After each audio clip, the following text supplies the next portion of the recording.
Assalamualaikum warahmatullahi wabarakatuh. Nama saya Muhammad Syahrizan bin Asmawi. Saya merupakan Ketua Program Diploma Teknologi Kejuruteraan Pembinaan Forensik Bangunan dan Penyelenggaraan. So, untuk makluman tuan-tuan dan puan-puan dan bakal-bakal pelajar, program yang saya sebut tadi ataupun diploma yang saya sebut tadi adalah berlokasi di Kolej Kemahiran Tinggi Mara, Seri Gading, Parit Raja, Batu Pahat, Johor.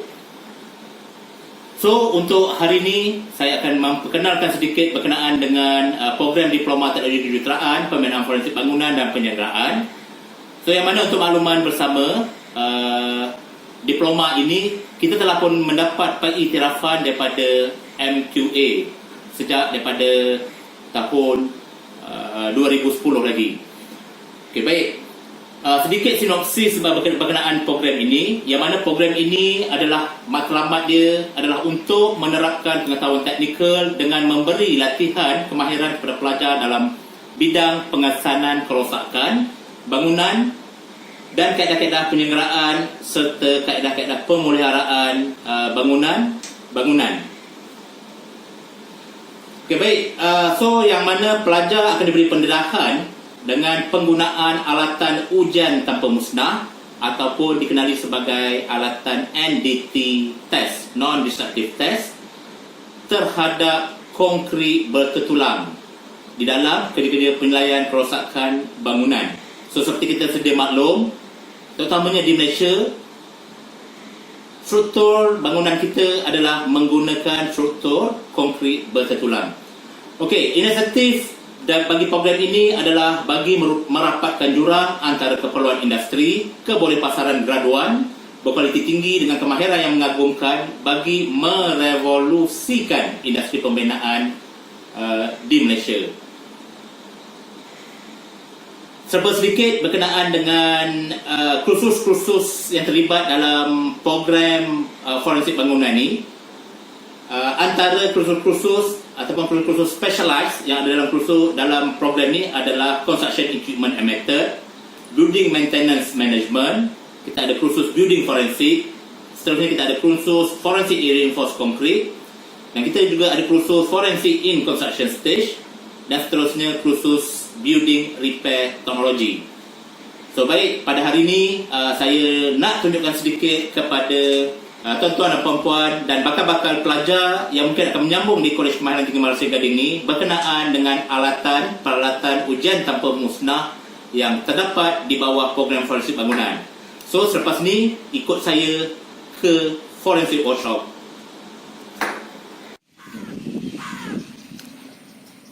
Okey, baik, kita telah sampai ke Forensic Workshop. So, ni adalah sainan Forensic Workshop. So, untuk makluman tuan-tuan dan puan-puan dan bakal pelajar-pelajar yang akan sambung pelajaran di sini. So, Forensic Workshop ni adalah bertentangan dengan IBS Excellence Center ataupun dikenali sebagai IEC. So, yang mana kalau untuk makluman bersama, salah satu pusat pengajian di Malaysia yang mempunyai bengkel IBS adalah terletak di Kolej Kemahiran Tinggi Mara Seri Gading. Okey, baik. So, jom kita masuk ke Forensic Workshop untuk melihat alatan NDT yang telah saya sebutkan sebentar tadi. Okey, kita telah pun sampai ke dalam bengkel Forensic Workshop. So, sebelum tu kita lihat dulu persekitaran dalam fasiliti yang ada di dalam bengkel Forensic Workshop. So, kalau tuan-tuan dan puan-puan boleh lihat, so di tepi ini kita ada alatan compression test machine. So, yang kalau biru ni kita ada alatan untuk mobility test.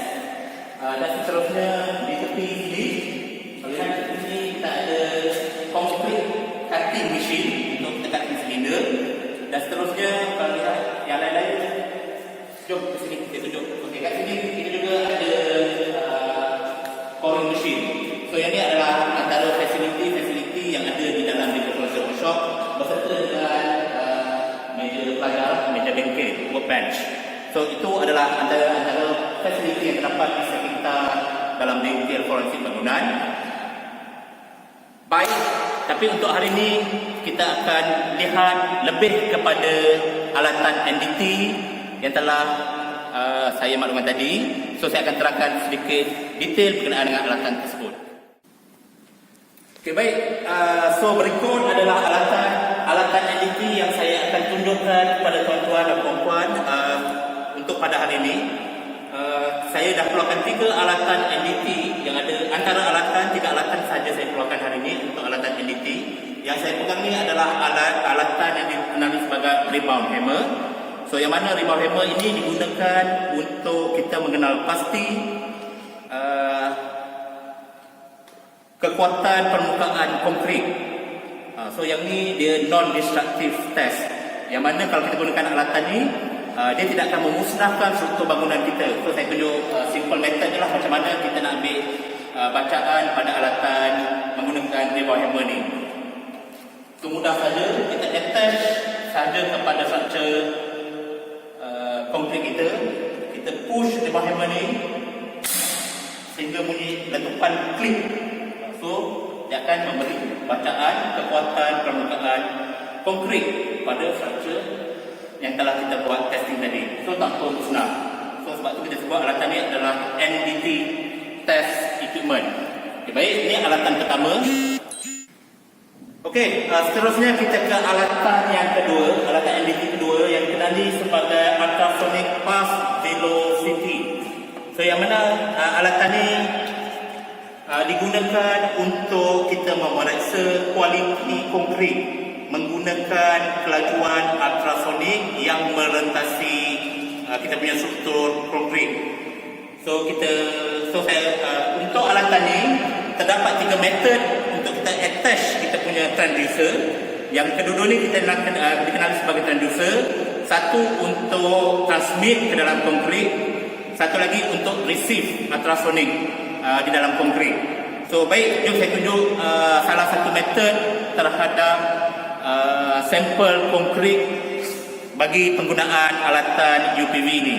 Jom, okay, seperti saya sebut sebelum ni, untuk penggunaan alatan UPV ini kita ada 3 metod. So salah satu metodnya, tiga metod tu kita ada direct method, indirect method dan semi-direct method. So merujuk kepada kesesuaian ataupun kedudukan kita punya struktur. Okey, contoh yang ni kita ada sampel slab, mini sampel slab konkrit. So saya tunjukkan macam mana kita nak attach kita punya transducer bagi pengambilan bacaan secara direct method. So kalau minta maaf, bukan direct method, indirect method. So indirect method kita akan ambil kedua-dua transducer ni akan diletakkan di atas slab secara selari macam ni. So yang ni dipanggil indirect method. So direct method tak sesuai untuk slab. So ada untuk struktur yang lain. So kalau tuan-tuan dan puan-puan ataupun rakan-rakan pelajar yang ingin masuk atau berminat dengan alatan-alatan NDT ni dan ingin lebih tahu berkenaan alatan ni, so jom sertai kami di KKTM Seri Gading bagi program forensik bangunan. Seterusnya kita ke alatan yang ketiga yang untuk saya kenalkan pada tuan-tuan dan puan-puan hari ini. So alatan ni dikenali sebagai ferroscan. Okay, ini alatan ni ferroscan. So alatan ferroscan ni sebenarnya digunakan, dia banyak multi function. So di mana alatan ni digunakan, salah satu functionnya adalah untuk memeriksa concrete cover dan orientation of reinforcement bar di dalam concrete structure kita. So antara contohnya macam mana apply alatan ni. So alatan ni kalau yang ni kita pakai PS200S Hilti. So kita akan hanya letakkan alatan ni di atas lantai seperti berikut dan kita akan rollkan atas alatan ni. So dia akan ada bunyi beep beep beep beep.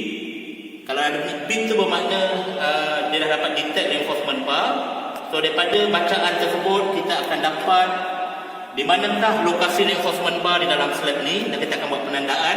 Dalam masa yang sama kita akan tahu berapa dalam reinforcement bar daripada permukaan yang kita buat testing tadi lah. Dalam masa yang sama kita tahu berapa jarak reinforcement bar daripada permukaan konkrit ni sehingga ke dalam. So yang ni juga adalah salah satu alatan yang kita kenali sebagai peralatan NDT test terhadap reinforced concrete. So bagi bakal-bakal pelajar yang berminat dengan bidang-bidang forensik, bidang-bidang penyiasatan, so saya mewakili program forensik bangunan, mengalu-alukan bakal-bakal pelajar yang ada di luar sana untuk berdaftar dengan KKTM Seri Gading. Jangan lupa pilih program Diploma Teknologi Forensik Bangunan dan Penyelenggaraan. So, sekian, terima kasih untuk penerangan saya pada kali ini berkenaan forensik bangunan. InsyaAllah kita berjumpa lagi di kemudian hari. Sekian, terima kasih.